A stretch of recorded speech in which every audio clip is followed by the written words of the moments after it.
এক দেশের এক মন্ত্রী বিদেশে বাড়ি পাওয়া গেছে মাত্র 660টা। কয়টা বাড়ি? একজন মানুষের এত বাড়ি লাগে? আল্লাহু আকবার। না, উনি ওনার পদের যোগ্য ব্যবহার করেছেন। উনি হলেন ভূমি প্রতিমন্ত্রী। কি মন্ত্রী?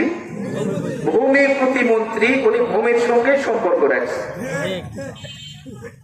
আল্লাহ রাসূল বলেন, আমার কাছে এই জন্য ওহী করা হয় নাই যে আমি শুধু সম্পদ জমা করব, এই জন্য আমার কাছে ওহী করা হয় নাই। প্রথম নাম্বার হলো শিশু বয়স, দ্বিতীয় নাম্বার কিশোর, তৃতীয় নম্বর হলো যৌবন, পঞ্চম নম্বর হলো আমার আপনার জন্য বার্ধক্য। ঠিক কিনা বলে? ছোট্ট যখন ছিলাম সবাই কোলে নিয়ে চুমু খায়, আজকে যখন কিশোরে পৌঁছিলাম, এরপরে যখন যৌবনে গেলাম, তখন আমাদের রক্ত গরম না ঠান্ডা? আরো যারা বলেন গরম না ঠান্ডা? আজিজুল হক কলেজে কনসার্ট শুনতে গিয়া ছুরিকাঘাতে নিহত। আল্লাহর বান্দা মনে হয় জান্নাতে যাবে নাকি? রাসূলের হাদিস, ভবিষ্যতের হাদিসগুলো কত গুরুত্বপূর্ণ। নবীজি বলেছেন, মানুষের জীবনে এমন এক সময় আসবে যে সময় নিহত ব্যক্তি জানবে না আমি কেন মরলাম, আর যিনি মারবে সেও জানবে না আমি কেন মারলাম। এই ঘটনাটা ওখানে ঘটে না? আমার ভাইরা, আল্লাহর রাসূল বলেন, ক্বালা রাসূলুল্লাহি সাল্লাল্লাহু আলাইহি ওয়াসাল্লাম আইয়ুন নাসি খায়র।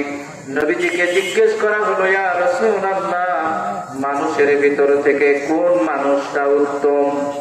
সুবহানাল্লাহ বলে। যে কয়জনে লোক থাকে, মাওলানা ইমদাদুল লোক দেখে ওয়াজ করেন, একটা ভাই খুব মনোযোগ দিয়ে শুনতেছেন, উনি আমার জন্য যথেষ্ট। আলহামদুলিল্লাহ। নবীজিকে জিজ্ঞেস করা হলো, আইয়ুন নাসি খায়র, ইয়া রাসূলুল্লাহ, মানুষের ভিতর থেকে কোন মানুষটা উত্তম?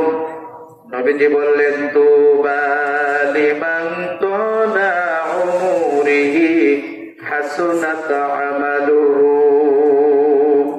আল্লাহর নবী বললেন, মানুষের ভিতরে ওই মানুষটা সবচেয়ে উত্তম, তাকে আল্লাহ রাব্বুল আলামিন দীর্ঘ বয়স দান করেছেন। সুবহানাল্লাহ বলেন। খালি দীর্ঘ বয়স পেলে হবে না, হাসুনাত আমালাহু, এবং তার আমলটা বড় সুন্দর। চেহারা দেখলে আল্লাহর কথা মনে পড়ে, চেহারা দেখলে নবীজির কথা মনে পড়ে, চেহারা দেখলে আখিরাতের কথা মনে পড়ে, এমন পার্থক্য মানুষ আছে না নাই? দীর্ঘ বয়স এবং তার আমল, চলা ফেরা, ওঠা বসা, লেনদেন সবকিছু উত্তম। নবীজি বলেন, এই মানুষটা আমার কাছে সবচেয়ে উত্তম। লক্ষ্য করুন হাদিসের দ্বিতীয়াংশ।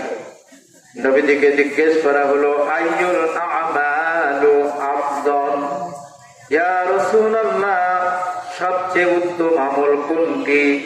নবীজি বললেন, আনতু ফারিকুদ দুনিয়া ওয়া রাদুবুম আন যিকরিল্লাহ।